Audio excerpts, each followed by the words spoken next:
நம்ம இப்போ 3 kilo chicken biryani செய்ய போகிறோம். வாங்க செய்யலாம். பாத்திரம் வச்சாச்சு. இப்போ வந்து 1/2 லிட்டர் எண்ணெய் ஊற்றிக்கலாம். 300 நெய்,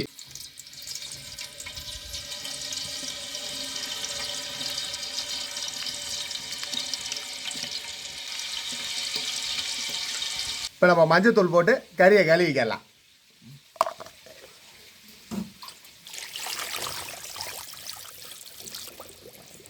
முந்நூறு கிராம் நறுக்கி வச்ச பல்லாரி போடுவாங்க.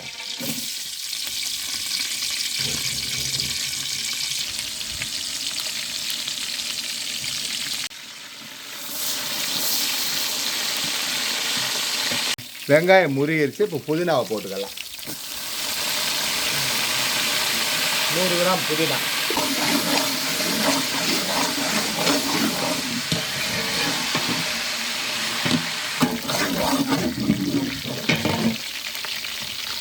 நம்ம 25 கிராம் மிளகாத்தூள், தனி மிளகாத்தூள்,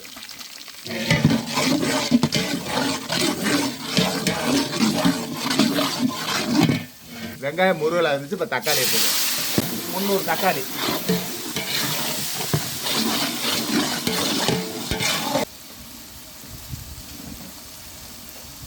பூண்டு 450 கிராம்,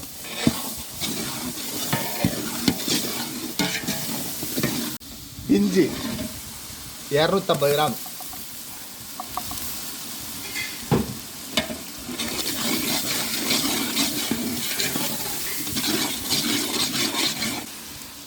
சின்ன வெங்காயம் 450 கிராம், பட்டை 25 கிராம், கிராம்பு 6 கிராம், ஏலக்காய் 10 கிராம்.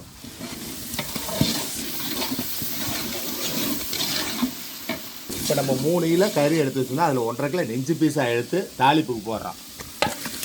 ஏன்னா லெக் பீஸாக போட்டால் உடஞ்சிடும். நெஞ்சு பீஸை போட்டு தாளிப்பு.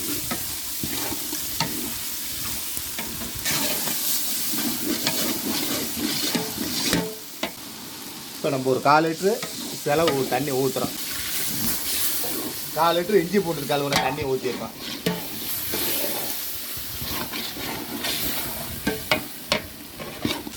பச்சை மிளகாய் 2 படிக்கு கல்லுப்பு 1 2,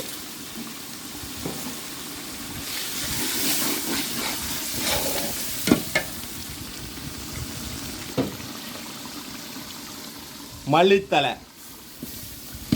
எத்தனை கிராம்? 100 கிராம். 100 கிராம் மல்லித்தலை. நம்ம இந்த ஸ்டேஜில் அரிசியை ஊற போட்டுருவோம். ஏன்னா கோழி வெந்து போயிடும் சீக்கிரம். அதனால் 3 கல் எடுத்து நல்லா கசப்பெல்லாம் போக நல்லா கல் எடுத்துடுறோம். கசப்புலாம் போக.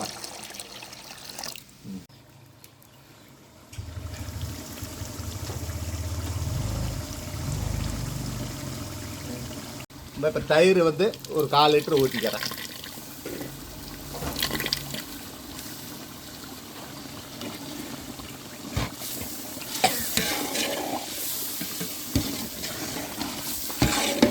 டார்க்காக இருக்கும் பிரியாணி, கோழி பிரியாணி.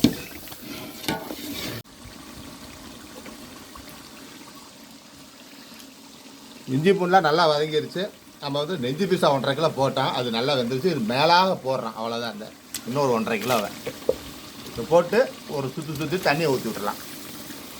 5.5 லிட்டர் தண்ணி ஊற்ற போகிறோம்.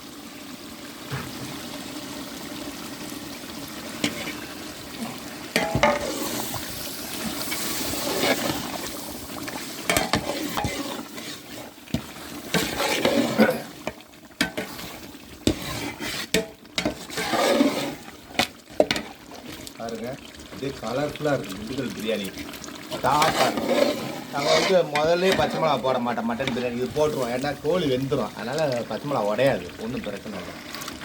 ஒரு 2 எலுமிச்சம்பழம் ஜூஸ், லெமன் ஜூஸ் அப்படியே ஊற்றிடலாம். கறி உடையாமல் இருக்கும். அதுதான் முன்கூட்டியே ஊற்றிடுறோம். 5.5 லிட்டர் தண்ணியை இப்போ ஊற்றிடுவோம். ஒலை ரெடியாக இருக்குது. அரிசி பாசி ஊறிடுச்சு. கரெக்டாக இருக்கும். நம்ம இப்போ மூடியை போட்டுருவோம். ஒலை கொதிக்கட்டும். அரிசி ஒரு 1/2 மணி நேரம் ஊறணும். இப்போ நம்ம கோடு கோடாக இருக்கிறது ஃபுல்லாக ஊறணும். ஊறிச்சுனா தான் நமக்கு அரிசி உடையாமல் அப்படியே மொனை உடையாமல் இருக்கும். இந்த பாருங்கள் கோடு, இந்த கோடு ஃபுல்லுமே ஊறணும். இப்போ ஒரு 5 நிமிஷம் ஊறிடுச்சுன்னா, ஒரு 10 நிமிஷம் ஊறிச்சுன்னா சரியாக வரும். உலையும் கொதிக்க சரியாக உங்களுக்கு வரும். அரிசி ஊறிடுச்சு, உலையும் கொதிச்சிருச்சு. நம்ம இப்போ அரிசியை போட்டுக்கிறோம்.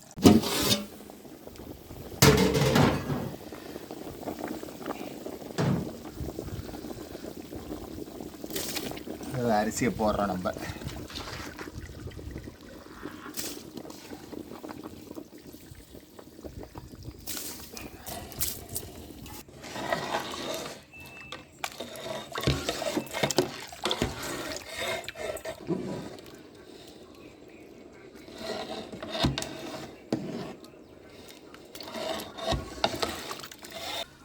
ஃபைனல் டச்சாக லைட்டாக மல்லித்தலை அப்படியே ஆட் பண்ணுவோம்.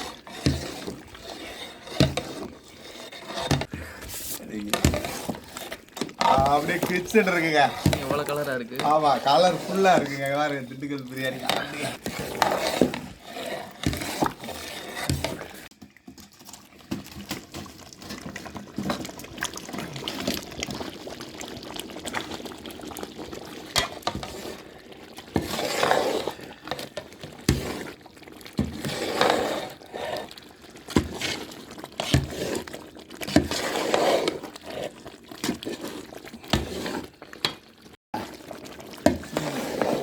அவ்வளோதாங்க, தண்ணி வச்சிருச்சு. டிப்பாக இருக்க இருக்கா பாருங்க. அப்படியே சூப்பராக இருக்கும் பிரியாணி. மூடி போட்டுடலாம்.